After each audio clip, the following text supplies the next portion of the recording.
Good afternoon. I'm Alan Joines, Mayor of the City of Winston-Salem. It's my pleasure to call to order the special meeting of the Winston-Salem City Council to discuss the American Rescue Plan Act funds and the distribution thereof. Council members, this is sort of a little more fun type meeting than having to do the budget. Nothing personal, Mr. Clark, but we're deciding how we can help some community agencies, perhaps. If you think this meeting's going to be more exciting than a budget, we'll see. We'll see. Today, we certainly see a number of individuals in the council chamber who have perhaps put applications in. Today is not a public hearing, so we will not be hearing from you today. Primarily, we're here today to hear from the staff.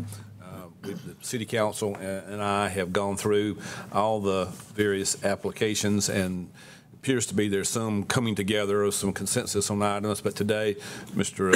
Tash is going to run through those for us and go through the various way we can lay these programs out. After that, we'll come up with 3 or 4 that we're kind of in agreement on, and maybe come back early, and then later on we'll kind of start developing the plan around that. Staff will use our feedback today as well as additional meetings to come to help finalize that. So, Mr. Manager, do you want to kick us off? Good evening, Mayor Joines, Mayor Pro Tem Adams, members of City Council. Good evening. The mayor described it correctly. We're not asking council to take any final actions tonight. This is a very large amount of money, and we want to be very deliberative in how we go about doing it, because I don't think we're likely to get another allocation of this size anytime soon from the federal government. So the key words that we're trying to do is make it deliberative and also make it transformational. So we've done a lot of work analyzing the proposals. Those of you who've read them all, it's 900 pages, not counting the appendices. It's a lot of information, a lot of very, very well thought out different proposals from agencies in the community. I think everyone who put one in wants to make a difference. It's just a question of how much we can do and what will be the best bang for the buck. But with that, I'll turn it over to Mr. Tesh. He's going to walk us through, remind us of the rules, and then walk us through the agenda. Scott. Thank you, Lee. Good afternoon, Mayor, Mayor Pro Tem, and members of the City Council. We do have a presentation for you today. It's included in the agenda packet. What we're going to talk about at a high level, so just a few slides on what is ARPA or CLFRF, the final rule and the objectives of it.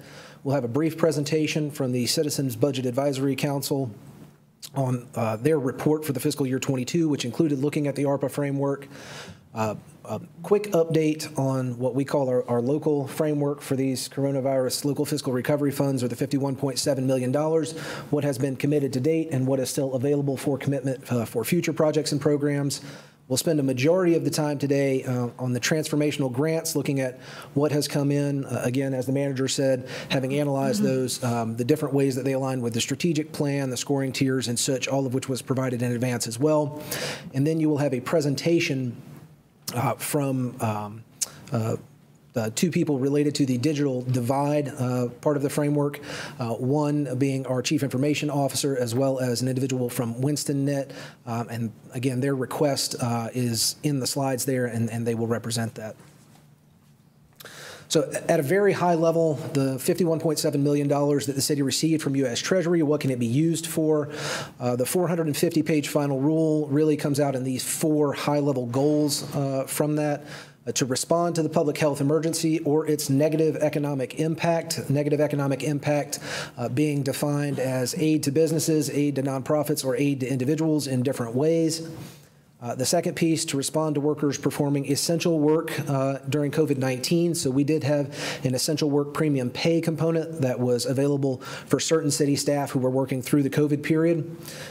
3, to replace lost public sector revenue. This is that revenue loss replacement calculation that we've talked about and that the City Council took action on several months ago. And then the 4th component that is available, these ARPA funds are available for, are for water, sewer, and broadband infrastructure.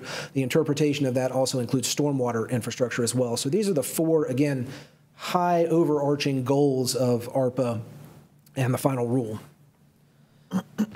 Really quickly, when we talk ARPA, the American Rescue Plan Act was a nearly $2 trillion bill passed by Congress. We're talking about the coronavirus local fiscal recovery funds that each city and county in America got, us receiving roughly $51.7 million. If you hear me refer to the U.S. Treasury Guidance, that could be the final rule itself, which again is pretty lengthy. There are a series of frequently asked questions that we'll refer to as well, about 45 pages in nature, and then there's another 40-page kind of summary guidance document. So a lot of what we're basing our interpretations of eligibility on come from some of those frequently asked questions or from the summary documents, but we can review the final rule as well. I will note, as I've said every time I've come up here, there are quite a few things we can do, quite a few things we can't do, and about a million things in the middle in the gray area that we just have to define the eligibility for if we choose to do them. Other guidance, there have been a myriad of webinars and other resources provided by the School of Government, as well as conversations with our external auditing firm, Cherry Beckert, who has been very kind in reviewing some of our calculations, as well as providing us some free guidance from time to time related to not only the accounting of these, but the eligibility in some ways. So the Citizens Budget Advisory Council meets every year. They usually have both a component of their work plan that is related to reviewing the manager's recommended budget and the budget adoption schedule, as well as a special project. The special project for this year was looking at the ARPA framework, and from those 4 bullet points in the middle, you can see what their work plan really looked at. They looked at programming and funding uses. They looked at those timing obligations. So again, all of the funding has to be on a PO, has to be encumbered for us by December 31st of 2024, or obligated by that date and fully spent by December 31 of 2026. They did review administrative capacity, both in looking at the higher level accounting function and auditing, but as well as in the departments, the need for potential staff to put into place the programs and projects that council would approve, and also at the marketing and outreach of the programs we had already done, as well as the need for public reporting and dashboarding for all of the money that is to be spent through this.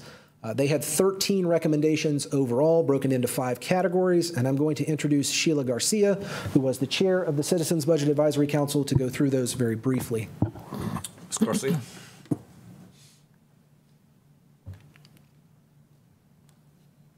Thank you, Mayor and council members, and thank you, Scott, for your leadership, and thanks to the person who loaned me their reading glasses. You need to talk into the mic. Oh, sorry. Is it close enough? Yeah. Okay. So again, 13 recommendations came out of our group. The first one being to align what we do with our strategic priorities. The council spent a lot of time developing those strategic priorities, so we want those to be overarching for what we do with this money, so we stay in alignment with the goals for the city. To review the opportunities for helping our citizens with inflation. That's probably out of the pandemic, what we're facing now, the biggest issue for our citizens. And so to the extent we can do things to help those most impacted by inflation, we encourage that. I know that the suggestion up here for reducing a temporary reduction in taxes is more of a peanut butter spread. That's just one thing that came out of our group. And we would say, consider your opportunities wisely to help those that need it the most. The third one is to leverage partnerships with the county, with the schools, to make sure that we are strategic in making sure that duplicative or overlapping requests are cared for in the most appropriate fashion. Moving on to housing. Housing was the largest funding component that we looked at and a huge opportunity for our city. We definitely advised to continue to pursue housing production projects, especially if you look at that 4th bullet in targeting key areas where we can get the biggest bang for our buck and the biggest benefit to our citizens in need again. Identifying performance metrics for the average subsidy units. So basically making sure that we manage the spend of the money wisely and get the most that we can as quickly as possible. And the third bullet, I've been advised that the city has already acted upon. I'm really excited about that. Sorry, my note. The Housing Justice Act. So thank you for doing that. We're glad to see those measures be adopted into policy so that the affordability continues to be there for the people that are benefiting from this. Okay. digital, and I'm going really fast. If you guys have questions, just interrupt. Digital divide. I know there's something coming at the end. This was the smallest amount of money. And we have to be really strategic here, as you guys well know, that we would need to lobby the North Carolina General Assembly for the authority to invest in broadband infrastructure. And we think that's a good opportunity for us, especially because the money's small, and we can use that to invest with companies that do this on a regular basis, obviously, that it's their business. So we would say, if we can find like-minded municipalities to do that lobbying, do that, and then use that opportunity to invest in where we can to get investment in this digital divide, because the digital divide is another thing that creates inequity in our society, and we'd like to see that closed. Timing and administrative capacity. So for what I do to make a living is consulting and administration of large-scale initiatives. Key thing is getting the vision set, your leadership team organized around that vision, establishing your timeline and driving for results quickly. That's going to be important so that you have successes to report early on. And as Scott pointed out, we want to make sure that we deliver against a very tight timeline for spending this magnitude of money. And then the last thing is marketing, promoting successes. So here it's key to have a really great dashboard that tells the story in a simple way for the citizens to digest and see what's the plan, how we're doing against the plan, and what are the outcomes. And you already use a number of media, continue to use all of those media so that we can radiate our opportunities as well as those successes. And that brings me to the conclusion. I want to thank you for your time. Thank you for supporting the CBAC team. Yes, sir. Oh, I was just going to say, I serve on the board of North Carolina League of Municipalities, and TD serves on National League of Cities. And the digital divide question is a big priority for both of those organizations. So there's a lot of effort behind that. A lot of people are in that same mode. So we're not alone in that as a city. Thank you for that. Mr. Clark. Do we have a map of the city that would show where broadband is and isn't? Mm-hmm. Can I? It's in the presentation we're going to see, I think, today. Oh. I'll withdraw the question. Stay tuned. Stay tuned. Into the program, maybe, yeah. Ms. Garcia, thank you so much. Thank you and the members of CBAC for your hard work, not only on this, but on the other budget as well. Thank you. That map is on page 33. Mr. Tesh. I've never seen that. So thank you to Ms. Garcia as well as CBAC. There were a lot of engaged members this year, and we really appreciated their time. So moving on to the framework here represented in 2 pages. On the first page here are things that City Council has already committed to. Would draw your attention to the bullet points on the left. Those are the things that have changed since the last time that we spoke. Of the $20 million that was appropriated for housing, roughly $4.5 million of that has been committed to Choice Neighborhoods Phase 2. We will have the implementation of the BEAR program for alternative response in the police department. That was part of the FY23 budget. That's $700,000 that was added. The Weaver Fire Assistance Program was originally $1 million. You see it represented here as $600,000. Once those accounts are reconciled, it will probably be a little lower than that as well. Vaccine incentives as well have been reconciled. And the Recovery Grants program is probably the largest component of change. There were originally $3 million allocated to that program for small businesses and nonprofits who were in arrears on rent, mortgage, and utilities.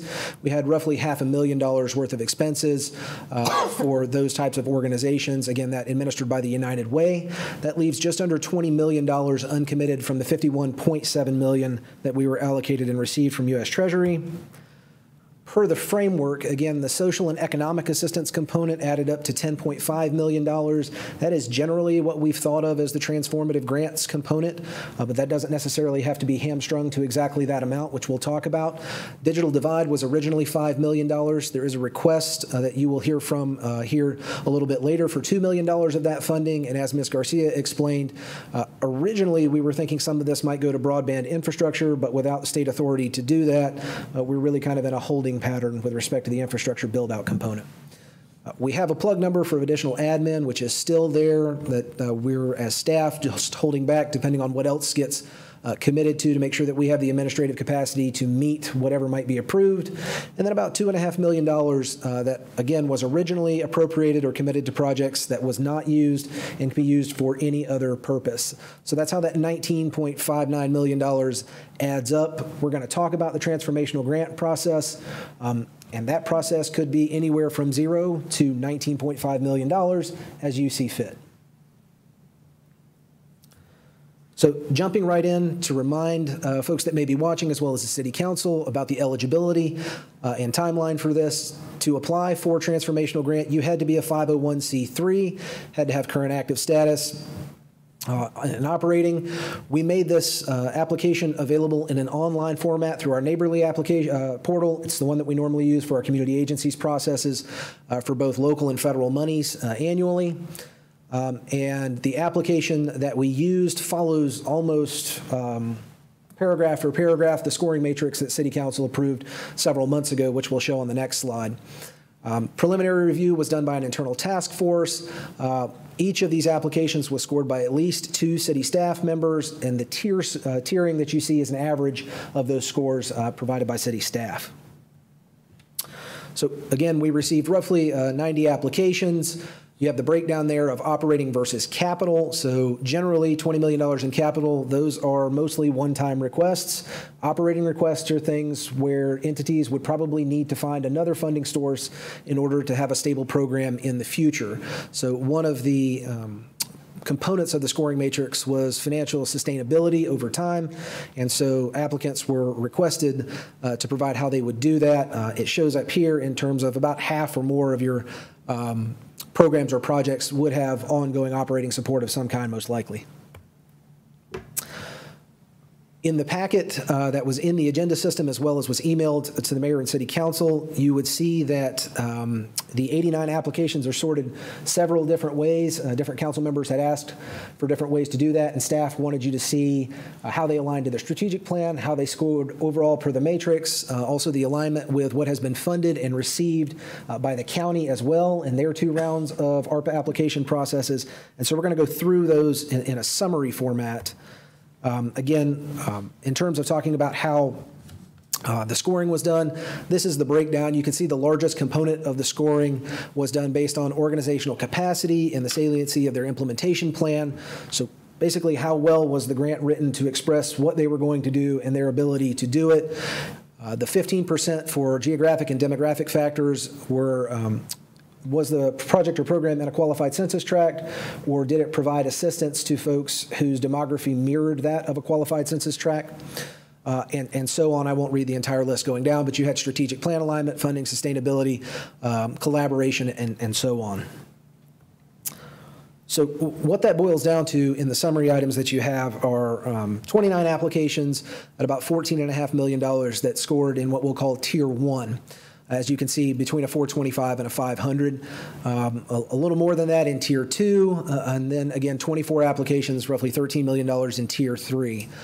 What staff would tell you overall, those that were in Tier 3 had something lacking in them in probably multiple places. And it could have been maybe that their plan just wasn't fully thought out and they weren't able to contextualize what they wanted to do, or perhaps they were a high risk for subrecipient monitoring because of some of the federal reporting and policy requirements that we'll go through.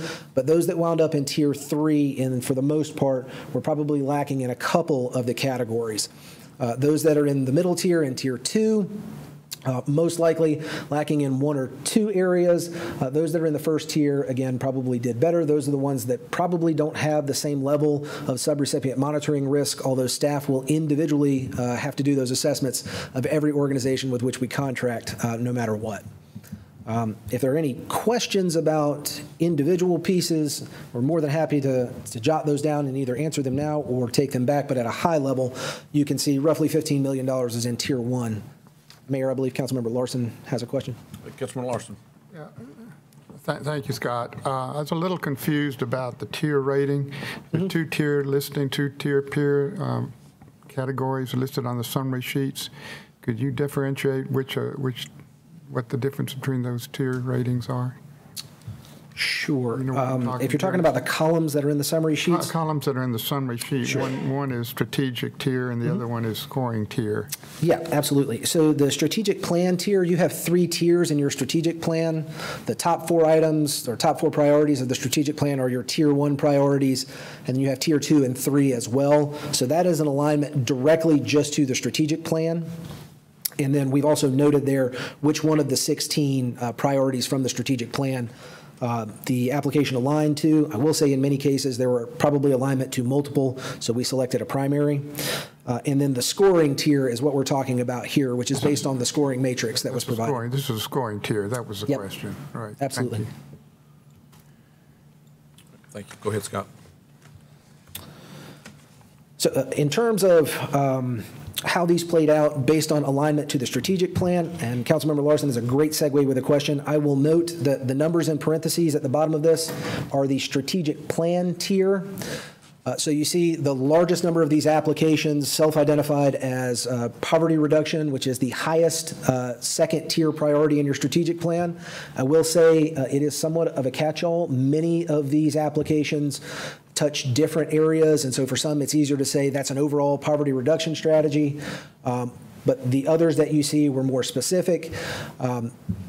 Overall poverty reduction, child care, that's job and workforce development and job training is that third one, community engagement and arts funding and so forth. So what you see in a Pareto chart here is you get roughly the first 3 columns. If you go poverty reduction, child care, and workforce development and job training are covering 70% or more of the applications. So we're just trying to show you where a majority of them had alignment to your strategic plan, and it's in those areas generally, and working on down.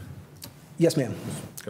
Would child care and pre-K initiatives, why wouldn't they line up kind of together? I mean, we're talking small children, or is child care after school care? I mean, is that the difference? The difference is your strategic plan. Pre-K is a tier 1 priority and child care is a tier 3 priority. So there are separate priorities in the Mayor and City Council strategic plan related specifically to pre-K versus overall child care needs. Okay, thank you. Yes, ma'am. On top of the strategic priority alignment, we also took some time to try and categorize these into 8 or 10 different categories so that you could look at them again on that basis. You will see that housing and homelessness are in italics in this list. We're not going to be talking generally about housing and homelessness. Again, you set aside $20 million as part of the framework, and we have an additional $10 million from the state to address housing investments. So when we talk about transformational grants, these are more of the social service, healthcare, job and workforce development, excluding housing and homelessness services, which will come back to you at a different opportunity. They're currently being reviewed by a community development department, but we will have a separate process for housing investments. Everybody understand that we're moving all the housing projects out of this into a future. Yes, sir. It's a different bucket. Another way to look at those categories, and again, Mayor Pro Tem, these categories are not the same as the strategic plan, so you'll see they're a little bit different, but we tried to separate them where we could. Again, that pre-K and child care or youth programming, you see those separately because they were separate in the strategic plan. But again, a majority of the applications related to child care, youth programming, youth mentoring. You will see mentorship down there separately. We separated out child care versus adult mentoring type programs, so that's why those are in a separate category. So we received 11 related to health care. Many of those, I believe, also have applications to the county as well. Economic and workforce development, we pushed together. I will say, generally, most of these applications are not what we would call strict economic development. There may be 1 or 2 that are, and we would have to be very careful in that area as ARPA has some higher restrictions around economic development and having to meet some different eligibility criteria. So we can talk about those individually if we need to. And then on down, I won't read the whole list, but arts and tourism, roughly 8 mini food initiatives. The other category is a combination of things that didn't fit anywhere else and a couple of things that fit everywhere, and so it was just very difficult to put them somewhere. For example, the YMCA Reach Center falls out in other because their application is in job training, it's in childcare, it's in health. I mean, it was in so many categories, we just couldn't do it service by putting it in one primary one. And then you see falling out at the bottom, just a couple in veteran programming, education, and elderly services. Mr. Mayor, Yes, John? question. The broadband question, the $5 million, had we not already allocated that money like we did in housing? Is this still in the 19, or is it separate? Is it a separate budget at this point? It is still in the 19. It is kind of carved out as that $5 million of 19 million, but council has not appropriated or committed it to a specific purpose of any kind. Okay. We're going to have a pitch today for $2 million of it. Yeah. And then, as was pointed out by the CBAC, that we need legislation in order to do the broader broadband work there. I guess there's also, Scott, some thought that the infrastructure bill might give some dollars to cities as well. There is some thought there. We would have to see how that all flows down, but Right. yes. All right, thank you. Councilmember? Scott, just to clarify, and I think I know the answer to this, but I want to hear it. This is the number of applications. It is, yes. It's not the amount requested. So we can't intuit that the amount of money is equal to these lines. It probably is, but not necessarily. Is that true? It is not necessarily. I would say the skewing of that is basically in the large capital projects, so we can show those to you, but the folks that asked for $4 or $3 million in capital would cause those numbers to be skewed, but this is the number of applications, not the overall amount of funding requested by type. So this is intended to show what the county has already approved, what they have pending applications for applications that we received through this process. Staff has on the left side over there included all of the projects at $500,000 or larger that the county has already funded. So you do see of our $51 million in requests here, the county has already approved $12 million to those agencies and has another pending $22.2 million to those agencies. So a note there, as Ms. Garcia said, staff will have to be very diligent in making sure that there is no duplication of services. We'll also note we've had individual meetings with the council where an organization, so we've listed the organization here, may have requested something different from the county than they did from us. There are multiple organizations that have done that as well, where they may have asked for capital assistance from the county and operating assistance for us, or operating assistance for two totally different programs. So as we look at our application, staff will have to sit down on a one-on-one basis with county staff to work through to make sure that we're not overlapping what they've already provided funding for or what is pending that they may provide funding for in the coming months. We did note in here, we had a couple of questions from council members about what are some of the largest capital requests that we had in the applications, and so we've listed them here. Again, those that are $500,000 or greater. Boston Thurman, Union CDC, as Union Baptist Church, and on down the list. And again, it's not in a specific category, Councilmember Mundy, like you said. Some of it's in community development, some of it's in healthcare, some of it's across multiple areas. Imprints cares for the building that they're asking for capital funding for, obviously healthcare, senior services, and the food bank, Salvation Army with the teen center that they'd like to do over at the Boys and Girls Club, as well as TROSA wanting to do some renovations to their current facilities, as well as expanding and building out. So it really is kind of across the board. On the housing side, again, in italics, because we're not specifically looking at those as transformational grants, but we did have some larger requests for housing as well through UGMA CDC for the Emmanuel Retirement Village and some other housing and co-housing options.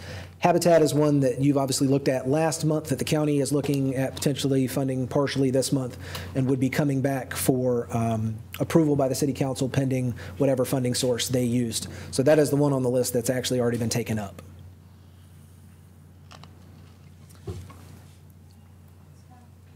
Question, go ahead. Yes. So capital requests are allowed under OPT with no kinds of constraints? We are working through this. Above $1 million, there are things in the ARPA final rules that require you to go through a process of vetting the capital request to ensure that it's necessary. It requires you to look at a couple of other options. So if the city council elected to fund some of these, staff would have to work with those agencies to make sure that we meet the eligibility. But multiple other cities in North Carolina have provided capital funding to nonprofits. Raleigh has done this most recently. They had an entire process that was for nothing but healthcare capital requests. Thank you. So we're trying not to call this the scary slide, but we do want to get on everybody's radar that this is federal funding. This is not local funding, and federal funding comes with a whole different series of strings attached to it. What that requires is that organizations have policies and procedures and internal controls on the books already in order to receive this money, and that they follow all of the Uniform Grant Guidance in 2 CFR Part 200, which is my favorite number, about 400 pages long. So wanted to go through these, allowable cost and cost principles. This is how you account for things, what you can cost and what you can't. Procurement is obviously how you purchase things. An organization would actually have to have a physical written procurement policy that meets all of the federal guidelines, and then on top of that, they would have to follow that policy in purchasing anything above a certain level, which is about $10,000. There are property management controls. So Councilmember Scipio, for those who would be looking at capital investments, there are requirements for what you have to do with that property. If it's a split use, meaning it's used partially for the purpose of the program for which we fund it, but also partially for another purpose, as is the case with a couple of our applicants, they would have to prorate out how much that building costs and could only ask for a certain amount and would have to show invoicing to that. Program income, this is one where we run into with the city recently in terms of a subrecipient having an issue with program income. It was not large at all, but just a note that it's not easy to track. It's not something that an organization of 1 or 2 people is probably familiar with in the grand scheme of things. Not going to go through all of these financial systems, bonding requirements and such. That's all kind of the financial piece. On the other side, non-discrimination, ethics requirements, eligibility determinations, meaning if we give you money and you are choosing who gets it, you have to have an entire document written out on how you chose who got it, and then you must maintain all of the documentation on why you gave it to each individual. We cannot simply give you $300,000 and you say, I really like that person, or even if they showed up in your office and that is a person in need, you got to have a case file on that person so that when the federal auditor comes down, they say, I want to sample this and I want to see that. So unfortunately, there are some pretty stringent requirements that we would need to pass down to subrecipients in some cases. We're on the hook, Scott, right? We're on the hook. Yes, sir. I mentioned this when I met with you and the city manager.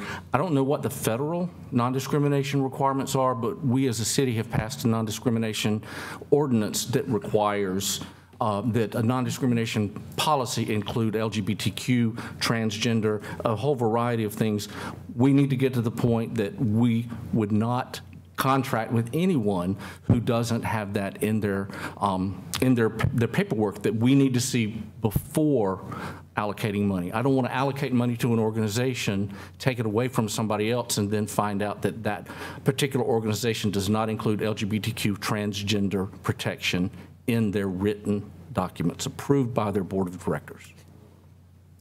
Councilmember Mundy, I would tell the City Council, as we told you, the Uniform Grant Guidance requirements for that are not quite as stringent as what Council has in our non-discrimination ordinance, and we would work with the City Attorney's Office on which is the appropriate one to enforce in the contracting with any of these agencies. Councilman Scipio. Were agencies told about what they had to do before they applied?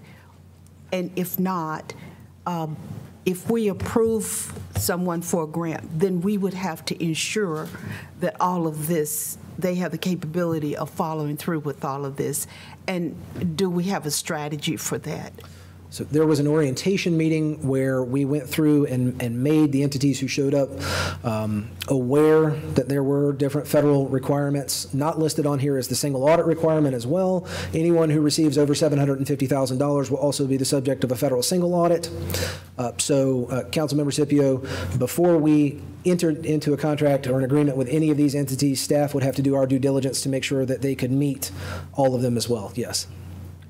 So if agency received one of these grants and somehow they weren't able to comply, who's on the hook for the money that has been distributed and spent? Is it us or the agency?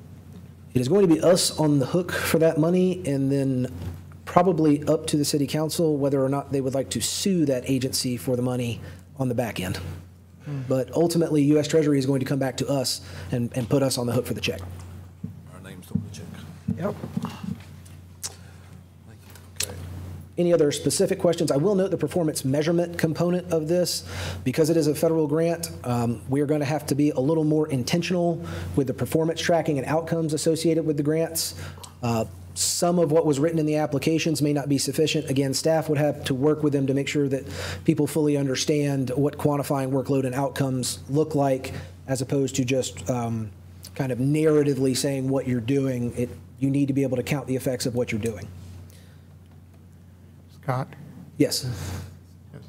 I'm a little unclear about, once these grants are given out, what our city's responsibility is on an ongoing basis to monitor the work to make sure we don't get to the end. Is that what's happening next? Next slide. Thank you. Right in line. So it's called subrecipient monitoring. It would be staff's recommendation that as often as possible, we are reimbursing an entity for services that they have provided. Basically, they are providing the surface, they're providing the cash flow for it. They are sending us an invoice showing us what they have paid for, and we are approving that invoice knowing what they've already paid for so that we don't have money on the front end. We can, for organizations, provide like quarterly draws if they don't have the cash flow for it. So from a subrecipient monitoring piece, the easiest thing to do is to be on the back end of paying them to make sure that they met all the requirements for us. We are also required to, as Councilmember Scipio noted, we're going to have to go through and make sure that we assign them a risk level, low, medium, or high, based on whether they've received federal grants before, what their financial system is capable of doing, the controls that they have in place. We have a policy based on where they rank there that tells us how often we have to review their criteria, how often we have to show up on site. So we will be doing, because again, these are federal grants, excuse me, we will be doing on-site monitoring and review of documentation for every single entity that receives a grant. That's right. This will be more stringent than what we currently do with our local money for community agencies processes. Mr. Tisch? Mr. Larson, you finished? Are we hiring additional people to form these monitors? So that question has come up several times. We are, by law, we are not allowed to contract out the subrecipient monitoring component of this. We can have someone help us. We as staff still, if we were to contract it out and they were to write us a report, we'd still have to review the entire report and sign off on it. It's not a function that we can get away from. It is one. As you saw, we held back $1.6 million in administrative costs, where we would entertain the idea of hiring an outside firm to help us if we needed it, or additional internal staff to do the monitoring. Right. I think we're going to need that. So the answer to that is yes, we would, where we need to. We're going to need that. It depends on how many programs you fund and what size they are and where they're at. Mr. Scipio, did I answer your question? Yes, I was going to ask. It seems like we're going to need some staff to just follow through and find out how the agencies are doing this. The City Council has already approved 2 staff in budget. We are struggling to get some of those positions hired, as are many other city departments. So we hope to get 1 or 2 of those filled. One's a coordinator position, and the other is specifically for reviewing controls and monitoring. So we will do our best to hire those and have them in place as quickly as we can. Scott. I won't go through all of this. It's quite laborious and boring, but there is a lot to it in terms of monitoring. From a timeline perspective, where we are, so the final rule actually took effect in April. Our process ended in May. It was extended by 1 week to allow agencies who had missed the deadline to make sure that they hit the deadline. June and July, again, was staff reviewing all of these applications, scoring them, sorting and analyzing them, and summarizing it. Here we are, August, looking for potential direction on scoring tiers or specific categories or specific agencies that are at the highest level of importance. Fall 2022, again, depending on who we would like to award, is the level of additional research and scoping that staff would have to do. There have been questions from council members about could we partially fund an application. The answer to that on the capital side is it's probably a little easier. If someone asked for $1 million, you could give them $500,000 and say it's contingent upon you finding the other $500,000. On the operating side, it would most likely require staff having one-on-one discussions about what scoping the project down means. Some of that operating might be startup. If you cut a certain amount of it, we'd have to talk about what the staffing ratios look like for programs. So if you wanted to partially fund something, staff would have to get very involved with the applicant on what that meant for a reduced scope. So depending on how many of those there are through the fall, we would manage through those. And here in fall and winter going forward, implementation, subrecipient monitoring, reporting, and auditing. We had the external auditors talking to us this morning about ARPA from last year. Very, very excited about reviewing things with the external auditors. But this would be, again, all of it would have to be committed by the end of 2024 and completely expensed by 2026. I do want to take this time and say, if we obligate something by 2024 and we find out in 2025 that a subrecipient cannot spend that funding, that money goes back to Treasury.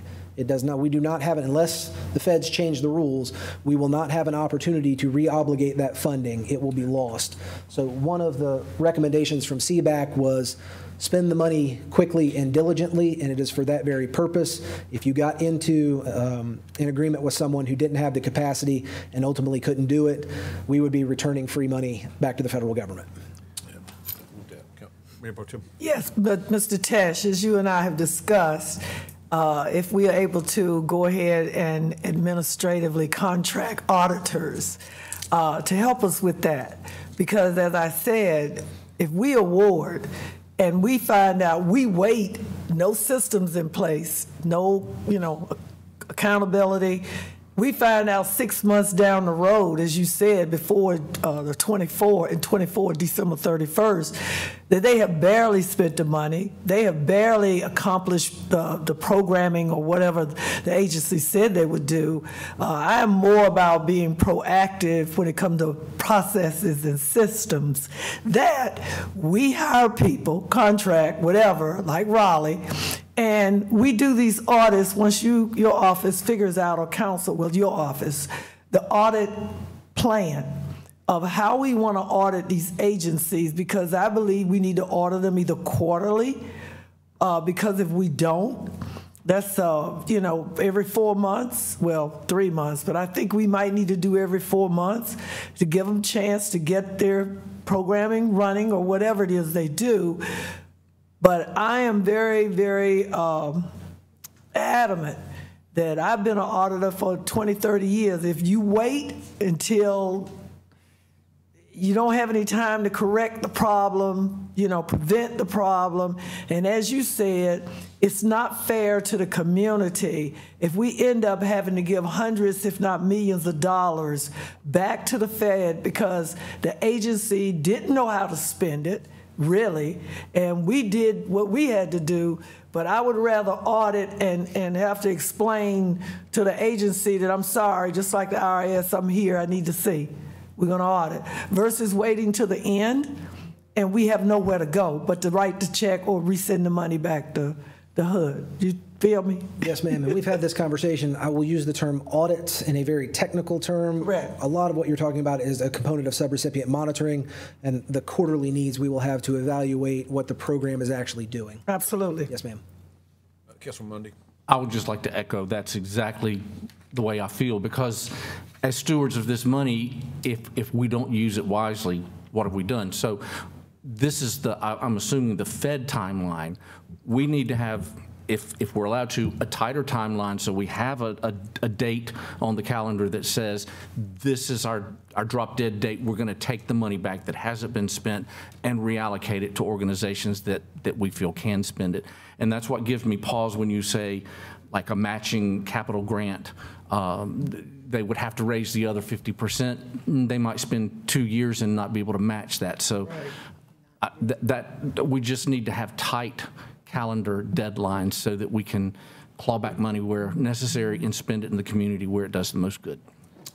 I would have two responses to that, generally, Councilmember Mundy. I think the timeline that we're talking about would be looking at entities to contract with here in the fall and winter, so that by January, late winter, we're entering into agreements. So we would have several quarters under which to assess that process, and another year after that. So as long as we were making those agreements here in the next 6 or 9 months, you do leave yourself an appropriate timeline. On the capital piece, I will tell you, there are a lot of entities requesting capital funding that may have already received capital funding. They may already have that match. And so again, on a one-by-one basis, we would have to determine whether or not that entity, in some cases, may have already started construction on the building that they're requesting money for, and may just be looking to kind of offset those funds through the city so that they can provide additional programming with what they've already received to date. Mr. Larson, do you have a question? Yes, Mr. Tesh, question. And the tier ratings that you have, the scoring tiers, can I assume that that includes shovel-ready criteria? Was there some evaluation on the ability to execute quickly on these projects, or any indication that we would have on, as we begin to try to score and prioritize 90-some applicants, to understand which might be able to execute quickly to meet the kind of standards you're looking for? We did require in the application for them to give us a timeline for either capital and/or operating. That is not reflected in the scoring itself.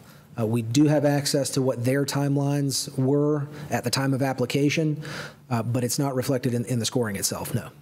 Is that recoverable? I'm sorry? Is that recoverable at this point, to understand any kind of prioritizing of them based on the ability to quickly execute? I mean, the question going to be is how we roll this program out, and clearly the ones that are ready to go might want to have a little more priority. We can absolutely provide that to you. We'll pull that data from the applications and sort it by applicant. Is that possible to do that relatively easy? Sure. Councilmember Scipio. Ms. Tesh, clarify what you just said. Is it at 2024 for committed funds, we will not be able to take them back and reallocate? Can we take other funds back and reallocate prior to that date? Yeah, if you were to enter into an agreement this fall and find out, say, next spring that the applicant in 2023 has not been able to, for whatever reason, meet the requirements, then yes, we could claw that back and recycle that, enter into another agreement. If you were to enter into one in November of 2024 and find out in January of 2025 that they could not perform, based on the way the regulations are currently written, that money would come back and then go back to U.S. Treasury. All right, so there is a performance date that we're looking at as we allocate these funds. Councilmember McIntosh? Yeah, I just want to draw attention to the CBAC's final report. Recommendation number 10 and 11 are spot on. I mean, I think that's really what we're talking about here, is performing exactly what they said there. So I'm just would ask us to focus on that. I think they got it right. I hope staff understands that. So before we get into the broadband or discussion or digital discussion, I think just what everyone's saying here is right, spot on. We got to be moving this process forward there. And there's several ways I think we could move. One, of course, we already talked about moving all the housing projects off this list and onto another list. Another possibility, just throw it out, would be, we'd eliminate the Tier 3 projects at this point. That cuts the numbers way down for future evaluation. And then maybe a third would be ask staff to bring back next month, perhaps, the 3 or 4 consensus projects that Council has pretty much, I think, unanimity on, and that would begin to move us forward quite a bit, and then it would give staff and City Council opportunity to work on the others. So, just some thoughts, Councilmember. I think also, as you said, something like that. All of us have heard from practically all of these agencies. Every council member or staff, mostly council, we have gotten the call. We have met in person. We have had Zoom meetings. So the 89 applicants are not like we don't know mostly, if not all of them.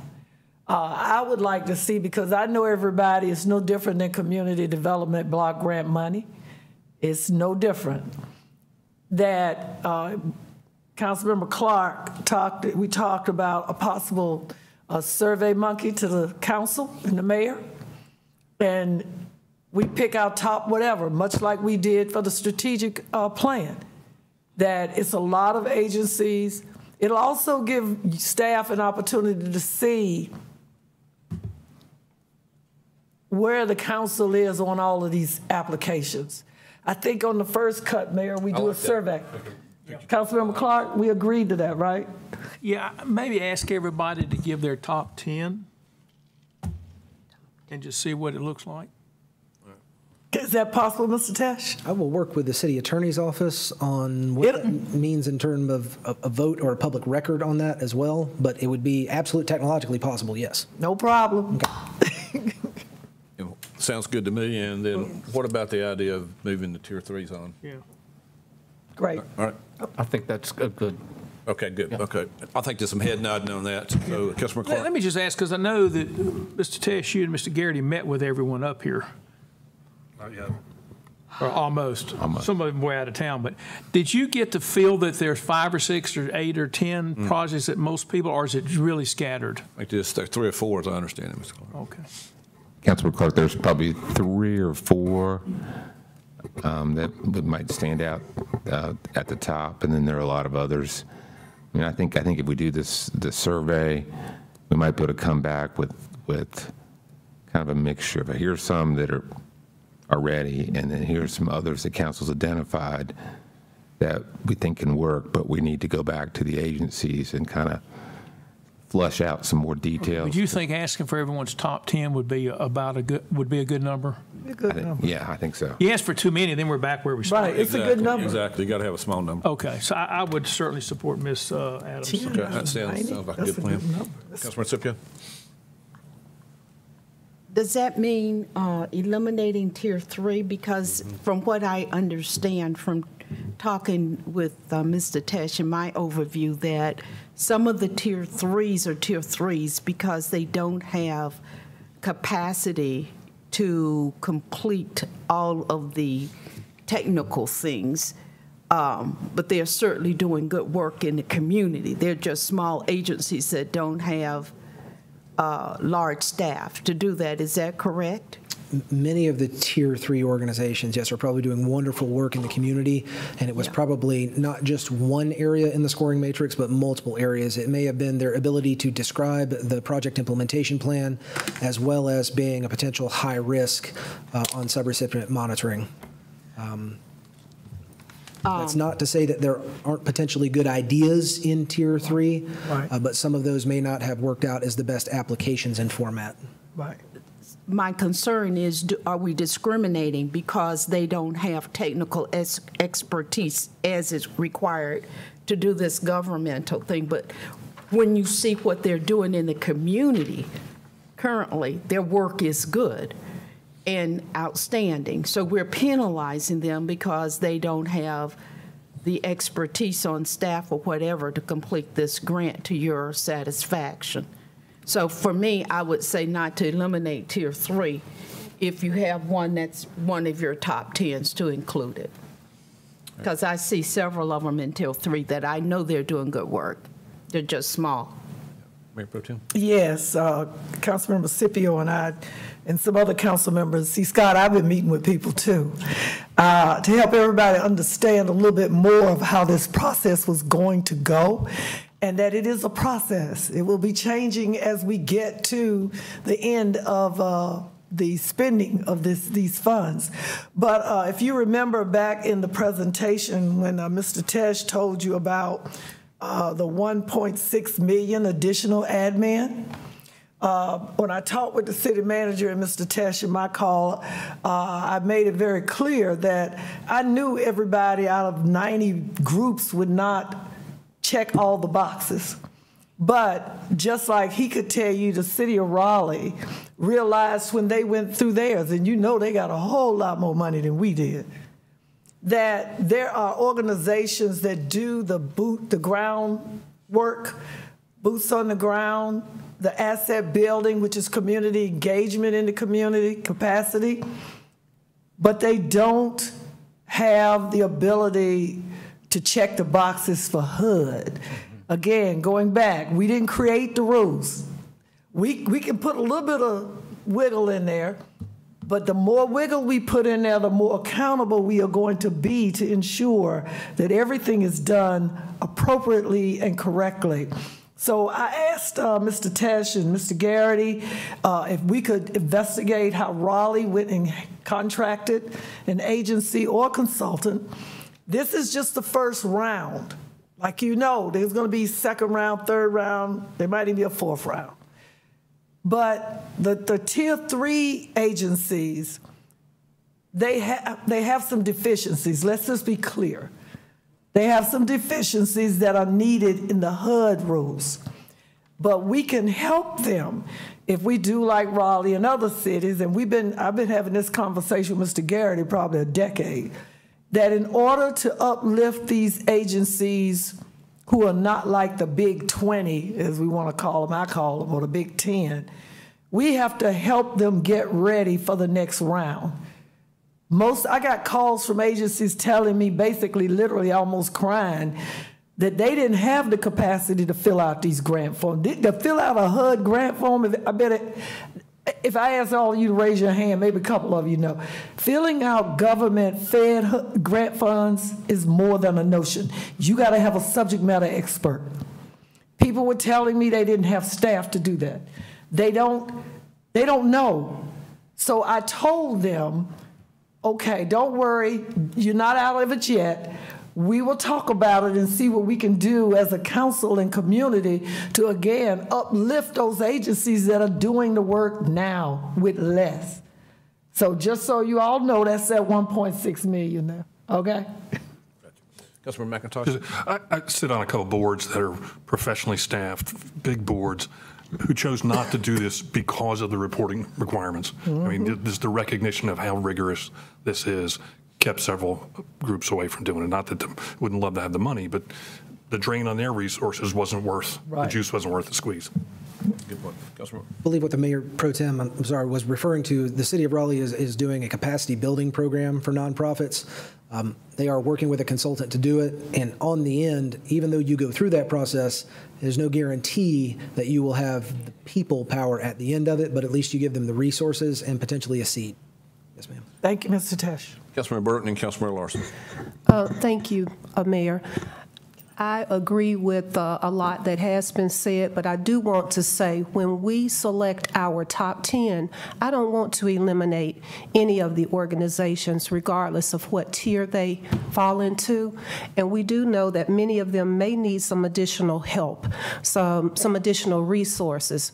But I think that a starting point should be all of us completing the survey and listing our top 10, and then we take it from there. And if we realize or recognize that some of the top 10 that receive the most votes may need some additional help with their applications, then we need to give it to them, give them whatever they need. If they fall into our top categories when we vote, there's a reason why. They are already in our minds as council doing the work, doing good work, and if they need our support, we need to give it to them. Thank you. Thank you, Councilmember Burke. Councilmember Larson. I would agree with Councilmember Burke that probably there's category top three, third tier has some merit, and we need to probably not exclude that category just yet.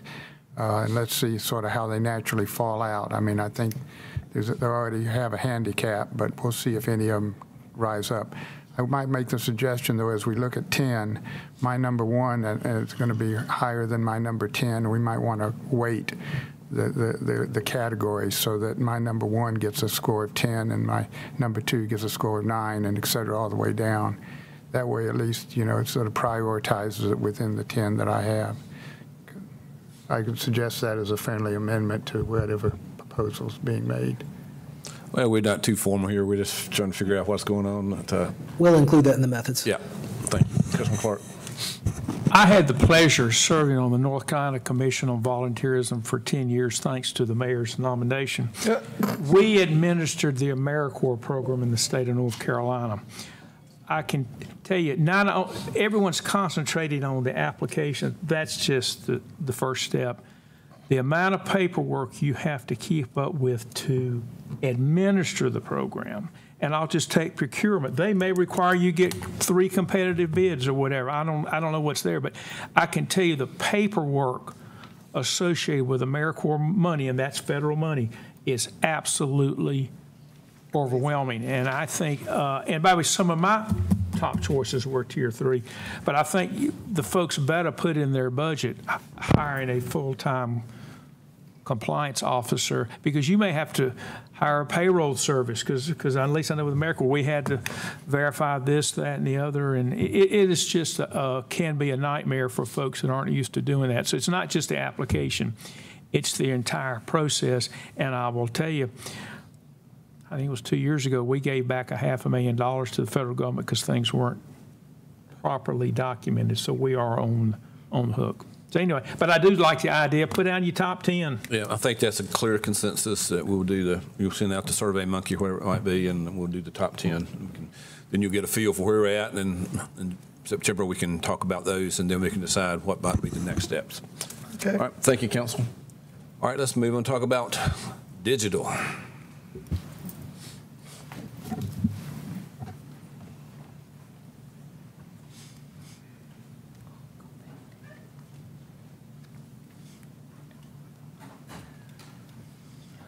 Good afternoon, Mayor Joyce, Mayor Pro Tem Adams, members of council.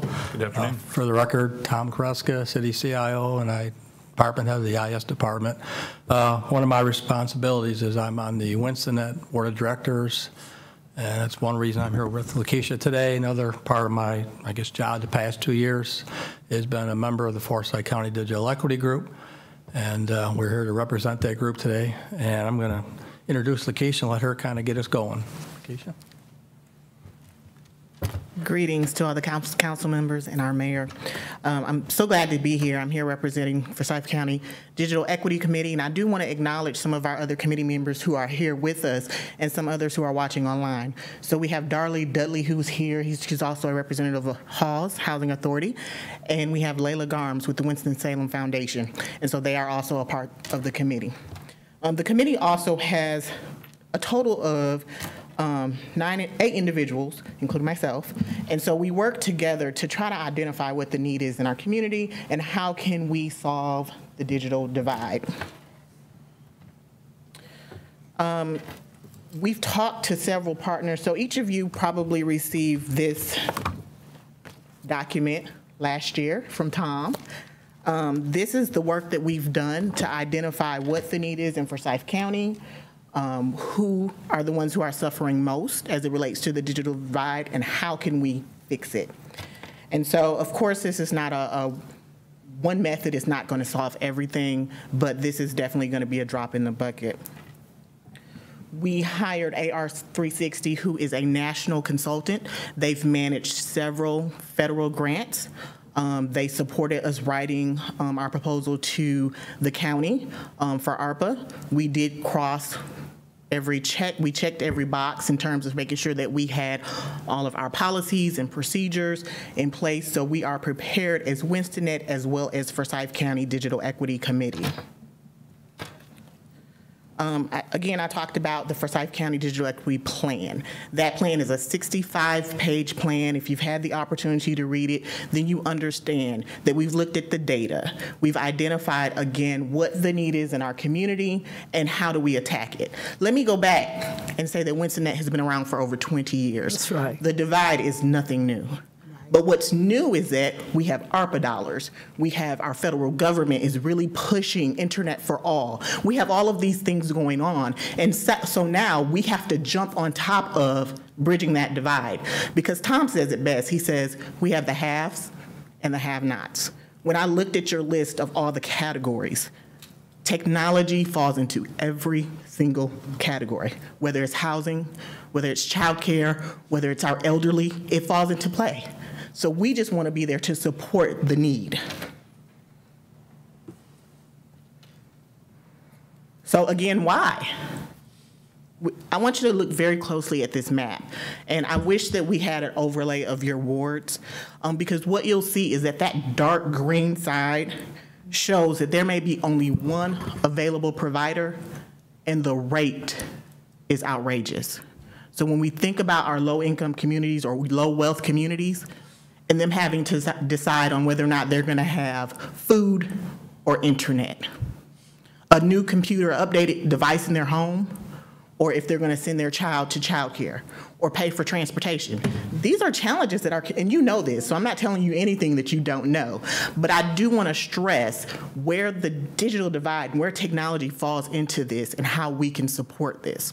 So those dark green areas, again, they represent the areas that only have one provider. So their option may only be Spectrum, AT&T. Therefore, I can't go out and say, well, to save $25, I can go with this other provider. There's only one choice. And then we talk about 15% of our population in Forsyth County do not have a computer or internet in their homes. Oh. Now, the good thing about that is we partner, WinstonNet partners with you all, and we have labs in every single rec center. That's right. And that has been for quite some time. WinstonNet manages the back end, the networking piece of the labs, and the rec centers create programming around those labs. So we're talking about expanding that work. So our proposal is going to target the highest levels of poverty. Unfortunately, those are our Black and brown communities. It's just a fact. So when we look at the U.S. Census tracts and we align them with the work that's being done with ARPA, we see that those marginalized communities are the ones that we have to attack and hit them hard and hit them heavy. Tom is going to talk a little bit. Mr. Clark, that was your map that you wanted right there. Yeah, I let her finish. Okay, I got a couple Okay. Tom, good job. Thank you. Tom is going to talk a little bit about the project scope. She's the passion part of the team here. That's awesome. So I'm going to hit. I think if you, hopefully you'll get a chance offline to look at the actual proposal. But you'll see we're going to advance our community with technology and then address this thing called the digital divide or digital equity needs. Everybody knows the world is IT-centric, and unfortunately the world learned that 2 years ago. Partnership, we're going to talk about some partnership we're working with in our community. Communication's key. We're going to be very transparent, and Lakeisha will hit on that later on, and obviously just enrich our community. So project scope. I'm going to talk a little bit about the substance, the equipment, et cetera, but it's much more than that. Let me mention everything I talk about and Lakeisha talks about is in our scope of our budget. Everything from I'll hit on it here. So the first item I want to hit on is the what we call them special computer technology labs, which is the bottom bullet there. We've worked closely with William Royston and Recreation staff, and we've talked to him about the ML Center. So everything we're talking about includes the upgrades to that facility, all the equipment. And when I talk about the Special Computer Technology Center, basically we're going to take the WinstonNet lab and beef it up, put it on steroids. And it's, I hate to say the word pilot, proof of concept. I believe that in 18 months or less, we'll come back and you'll all say, this has been successful and we can replicate this to other rec centers, if not sooner. But so some of the training we'll do at the technology centers at MLK is general digital literacy. What is email? How to use email? Oh, you don't have an email account? We're going to help you get a Gmail account for free. Simple things that you all use every day that a lot of folks just don't know what is. There's a lot of folks in this room probably walk in this building tonight with 2 or 3 devices, and some folks don't even know what these devices are. Internet training, how to use the internet to leverage it for whether it's health needs, banking needs, looking out for government services. The next 3 items I'll mention we're going to do as part of this training, advanced security. Let me back up. I'm sorry. Cybersecurity for all ages. We want to do some, I'll call it Cybersecurity 101. You all seen some of it for all folks from all ages. And then we're looking at the scope of the project includes technology, hardware, software licenses, resources. For example, advanced cybersecurity training, .NET type programming, which is coding, and third thing I want to mention is website and content development. These are all 3 areas where there's a lot of teens, a lot of youth who are interested. They play with their devices all the time, but these are areas where they can apply some of their interests, and I believe there'll be some careers that can come out of this. It's an area where there's tremendous need in our nation and our community for these type of skills. We're going to do some training around job assistance. How do you write a resume? How do you write a cover letter? This is all part of the scope. How do you do a job search? How do you perform an online interview? And we're going to record all this training, and part of the things you'll see in the proposal is whiteboard technology for all the rec centers, and we can replay this back to all these other recreation centers. So while the scope for a project is focused on ML King, we can roll it out to other rec centers. The second thing I'll mention as far as the beef is we call it the CAM lab, Computer Art and Music Lab. And again, working with William and his staff. You know, visual, we're going to have the equipment in the lab at MLK and get into visual arts and visual arts education. Music development. William's already got local DJs who've already signed up, ready to volunteer to come in and work with our youth in these music lab. And, you know, example is you get a group of teenagers together at MLK, they decide we want to record a video. They record a video, they produce it, we put it up on YouTube. And they got a lot of friends hanging out watching how this happens, and we're teaching them, you know, they may not, you know, Project Management 101. What are the steps you take to produce a video, to put it on YouTube, to market it, to share it?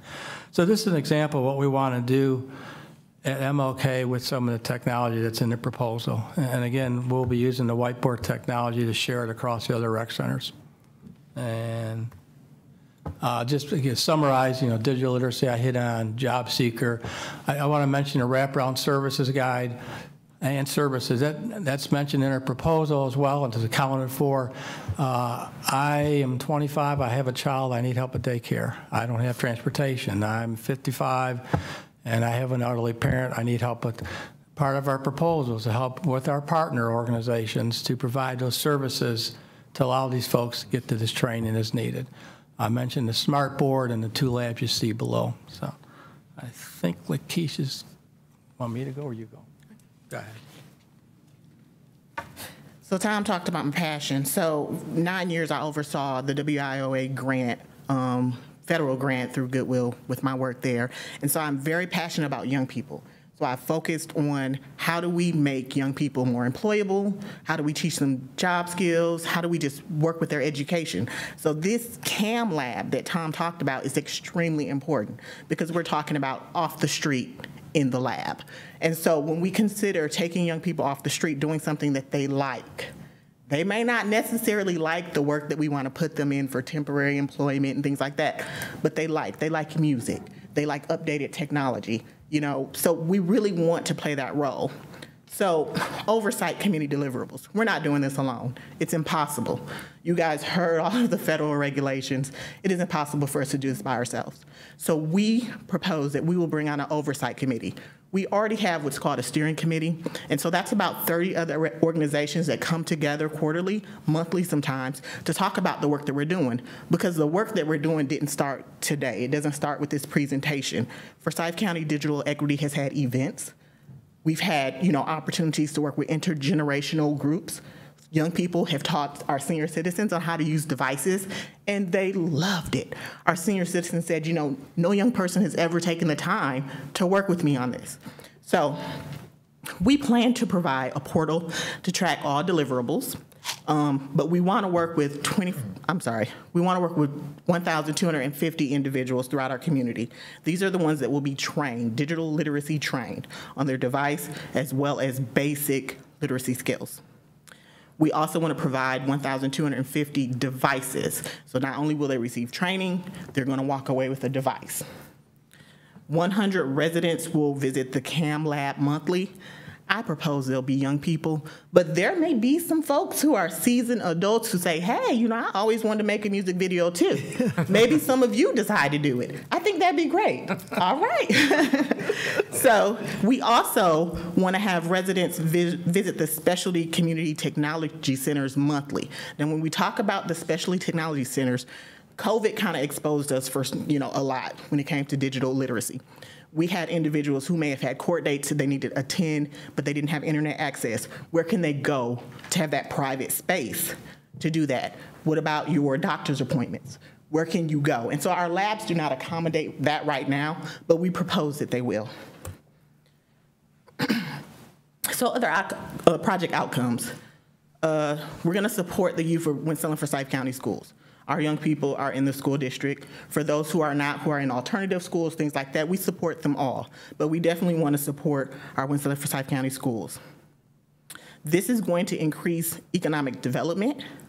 So when you think about putting skills into our community, what comes back? What is the rate of return? We're going to have individuals who are able to go out and be more sustainable, able to have a skill, and we're going to also increase the economic activity. And we hope to attract a business environment. Imagine if the city was all digital friendly. Imagine what that looks like for our state and federally. So benchmarks. Based on kind of when the funding is released, we've proposed some benchmarks. If we start January 2023, we plan to have so many residents trained, so many devices. The CAM lab will start that development on that as well. So we have a measure of benchmarks for ourselves internally, and we also will make sure that we're meeting your measure as well. So, sustainability. That's the big question here, right?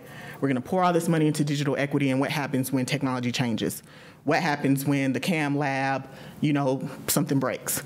There is so much money out there right now that we can't tap into just yet.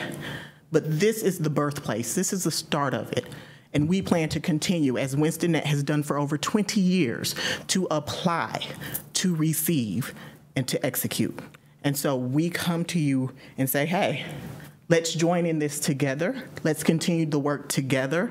We may not be able to build a playground, but we can update a lab. Yes.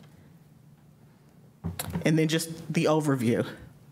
We're talking 1,250 residents trained and devices, 100+ youth and seasoned residents come to the CAM lab to grow their computer, art, and music skills. New technology in all rec centers. That's just that upgrade to all WinstonNet labs already. The Martin Luther King Community Center receives new technology for increased specialty training for young people and adults. And we're asking for $2 million, which we could use the entire $5 million that you have, but we're just asking for $2 million. Today, Tom says today. Smart move. So are there any questions for Tom and I? Yeah, I have internet at my house. To do that, I've got to have a wire that's run down the street. Then I got a wire from the telephone pole to my house. And I got another wire that goes to some room in the house or to a hotspot, or mine actually physically plugs into a piece of hardware, computer, whatever. Then I got to have a service provider. You mentioned a few names. And then I got to be trained. And that's a lot of different steps. My question is the digital divide everywhere, or is it at one particular place? Because to me, I don't know if I need to worry about running wires down the street or buying laptops for a house or providing $4 a month internet hookup. Where is the divide in that lengthy chain? Well, you hit on it. There's major components to solve it. Internet access, equipment, skills, and then ongoing sustainability. Our proposal is really focusing on the devices, the equipment, and the skills. But we're certainly not trying to tackle the first item, internet access. But what I have my staff a year ago, the school system provided me with 16 hotspots where they were riding around mobile hot buses to allow children to do homework when they had their school-provided devices. And we looked at those 16 hotspots that the school system gave me, and I want to say in every case, I think every case there was only one provider. Okay, now they had wire going down the street, as you say. Sometimes they went to the home. It was more of a apartment complex. Yeah. Sometimes they didn't go to the home because the citizen never bought the service, so they didn't bother making that last. You call it the last mile, last 100 yards. Yep. The issue, I think, is we have providers in our city. There's 10 I know of today, that different flavors. The issue is in most of these neighborhoods we're talking about, and other parts of the city, there's only one provider. So there's no competition. There's no motivation. And when you talk to them, they all have their separate proprietary infrastructure in the ground. They don't want to talk. I think part of our challenge, Digital Equity Group, elected officials, is to get these providers to start talking to each other and come back to the table and say, we can work with, we can partner. Someone's going to get this business someday. We got to get these providers who want to, okay, I'll take 50% reduction in my profit. I want to get these customers. So you think the biggest divide is providing providers, monthly service? I think that's one of them. Yeah, I think that's one we can't tackle in our group. That, that goes back to the state law. Right. Well, I would take exception. I think we being the city could negotiate with these folks. I mean, right. I hear something different from the other side, and that is they do have low-cost programs. So I'd be curious to know where we fall. But I think we could certainly negotiate that. And maybe that needs to go on our to-do list. I think we would love your assistance. But let me qualify low cost and the performance speeds that are needed, not 25-3. It's something when you have, I have staff, one of my employees has 3 children at home when they're all home doing schoolwork, and the employees, so you got to have low cost and high speed performance. Okay, how about the hardware? Is that an issue? As far as our project? Yeah, this long cable issues. I'm just trying to identify what specific areas that we as a community need to address. One of the things we've talked about, not this group and more internal and staff, is there's the other $3 million. So if some of the providers come back and say, well, we got to pay X amount to go from the street to the house, maybe the city could use some of that $3 million to incentivize them. That's one idea we've had. I like to see all the providers come in the room, kind of challenge them.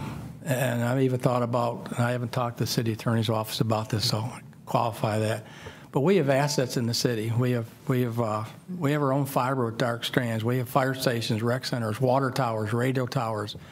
Maybe we lease some of that space so they can put their equipment on it, just like we do with our radio towers, say for the AT&Ts of the world. Or maybe we let them put a data closet in the fire station or a rec center. How can we use our assets? I know, Jerry, I'm being careful.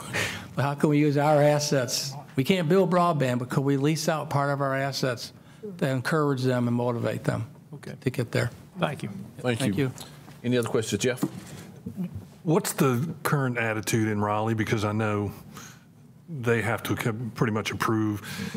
When the small cell towers started to pop up everywhere, we found out pretty quickly we had no ability to regulate where they could go. And they're tripping over each other to put them in places like downtown and some of the more affluent neighborhoods. It would be really nice if we could require them to spread that love out and locate in other places. But we can't. We do not have that ability. Is there an ongoing conversation with our Forsyth delegation about where they stand on that? Not really. I mean, it's pretty much the same as been for the last 2 years. I can tell you that the builders, they're still building. I got a call last week with my city hat on. There's a provider that goes right down First Street, right past this building we didn't even know about. I'm glad I know now because maybe we could leverage it for even, city projects. So there's a lot going on, and I'm sure planning inspections folks see some of these plans.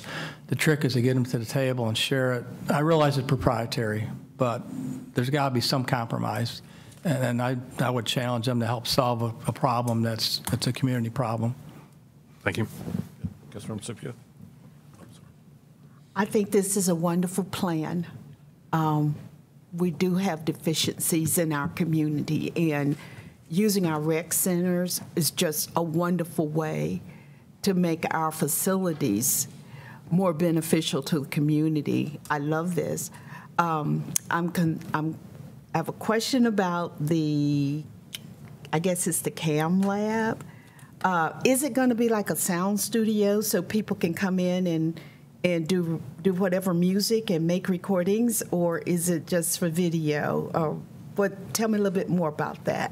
No, it's basically going to be a small music studio. Oh, great. And William Royson and we work together, and there's a whole list of equipment that he put together, and William's very technical, and we've got a little music studio, recording studio in the project proposal in the budget, and he truly has DJs lined up ready to come in and work with the students.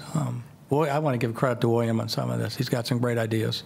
And so my the way I understand, it's going to start at MLK, but somehow using the soundboards, you can do things at the other rec centers as well? The two community, I'm sorry, the two labs, the specialty lab and the CAM lab will be at the MLK physically.